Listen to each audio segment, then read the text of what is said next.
O suicídio de Torquato. Nem o exame dos textos e de outras produções de Torquato Neto, poderia explicar as causas de seu suicídio. Hoje é cada vez menor o número de intelectuais suicidas e subsistem os que buscam a morte metafórica na prática revolucionária. Torquato, um intelectual dos mais ativos de sua geração, foi uma vítima complacente do seu meio cultural.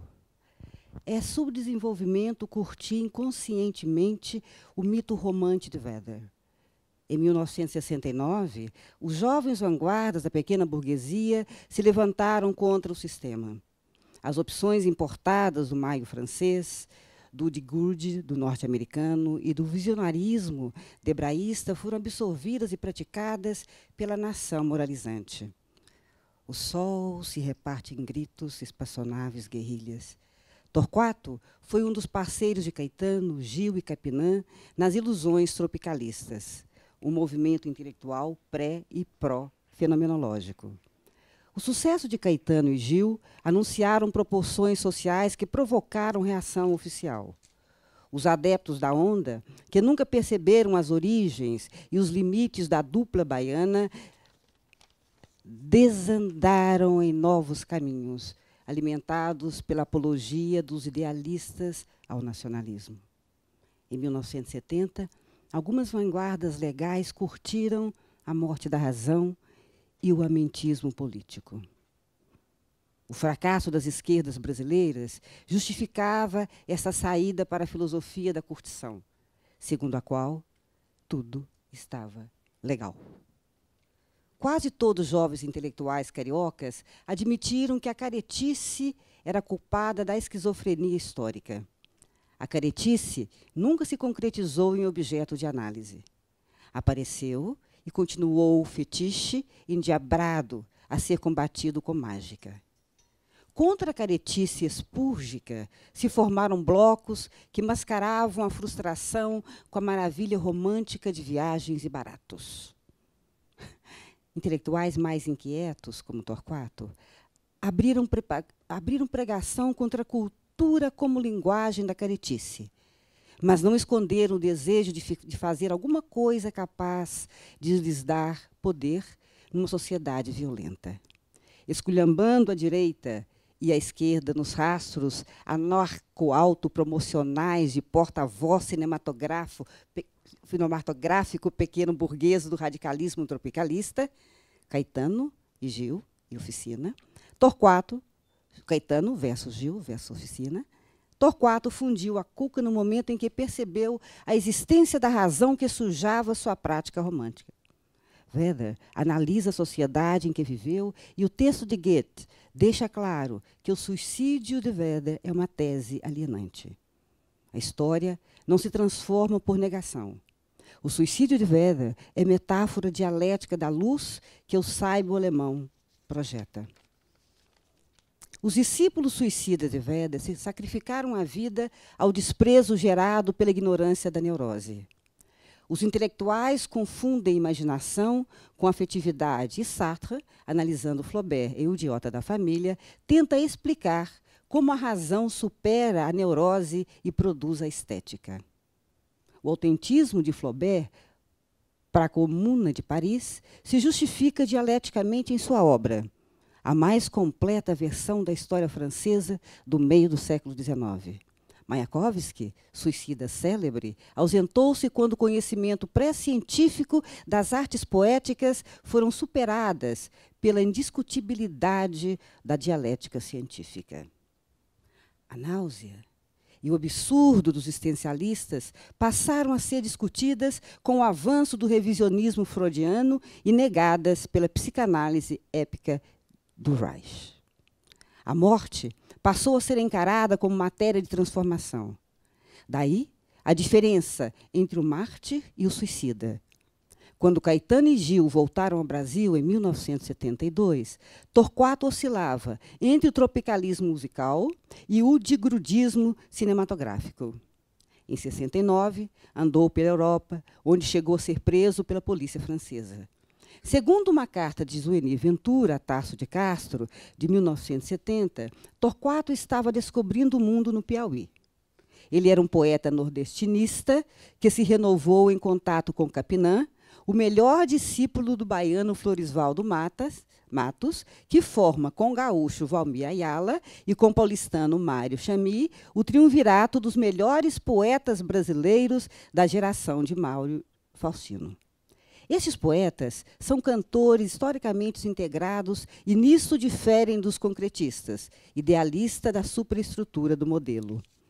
Torquato reapareceu em 1972, escrevendo deficientes críticas cinematográficas, onde atacava o cinema novo e pregava o advento do udigrudismo, cine-escola capaz de transformar vísceras em volumes mondriânicos, segundo o saque típico de um dos irmãos Campos, papai do concretismo, terroristas poéticos e poetas menores.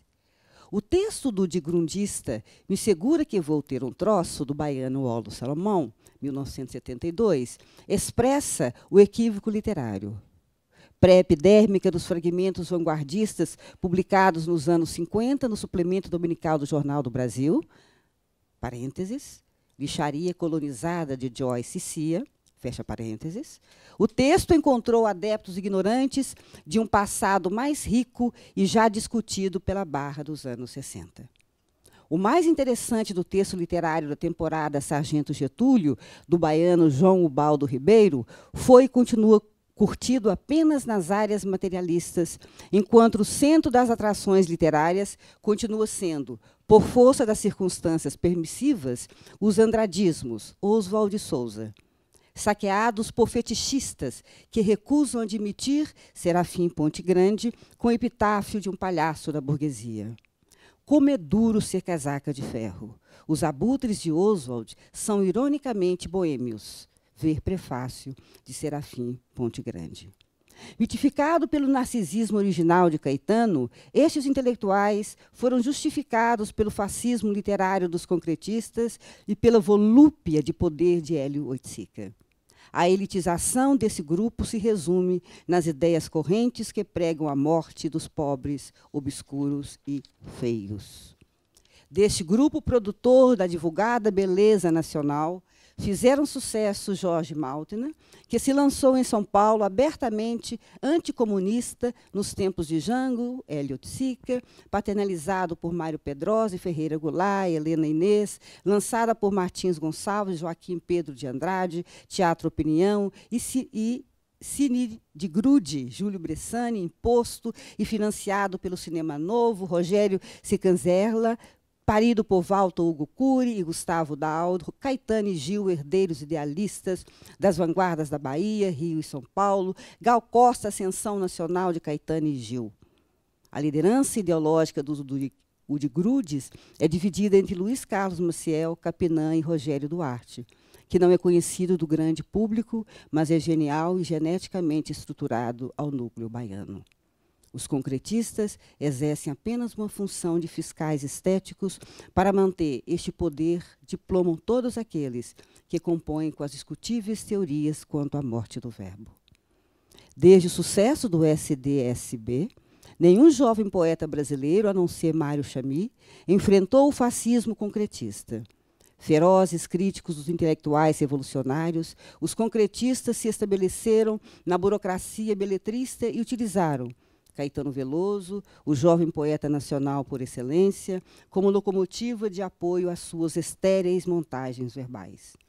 Luiz Carlos Maciel, um filósofo neoexistencialista, nunca exerceu nenhuma liderança dogmática devido ao próprio liberalismo do seu pensamento, mas ofereceu subsídios mancunianos e da escola crazy dos apressados psicanalistas anglo-americanos, a euforia do divino e maravilhoso círculo de alienação extra-histórica.